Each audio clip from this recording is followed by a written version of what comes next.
ముందుగా 100 గ్రాముల చింతపండుని శుభ్రంగా కడిగి ఒక 10 నిమిషాల పాటు నానబెట్టుకోవాలి. ఒక స్పూన్ ఆవాలను కూడా నానబెట్టుకోవాలి.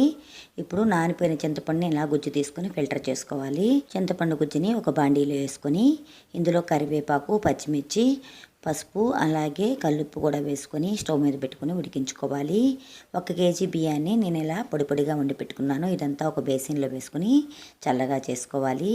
చింతపండు గుజ్జు కూడా దగ్గర పడిపోయింది. ఇప్పుడు స్టవ్ ఆపేసేసుకొని వేరొక ప్యాన్ పెట్టుకొని అందులోకి 2 టేబుల్ స్పూన్ల ఆయిల్, పోపు గింజలు కూడా వేసుకొని ఒక 7-8 పచ్చిమిర్చి, 7-8 ఎండుమిర్చి, కొంచెం అల్లం ముక్కలు, కరివేపాకు కూడా వేసుకొని ఇలా వేయించుకోవాలి. 1 కప్పు పల్లీలు కూడా వేసుకొని ఒక హాఫ్ టీ స్పూన్ అంత పసుపు, హాఫ్ టీ స్పూన్ అంత ఇంగువ కూడా వేసుకొని బాగా కలుపుకొని స్టవ్ ఆపేసేసేయాలి. ఇప్పుడు అన్నంలో మనము చింతపండు గుజ్జుని అలాగే పోపును కూడా వేసేసుకొని బాగా కలుపుకోవాలి. నానిపోయిన ఆవాల్ని ఇలా రోట్లో నూరుకొని అన్నంలో కలుపుకుంటే మనకి ఆవు పులిహోర రెడీ అయిపోతుంది.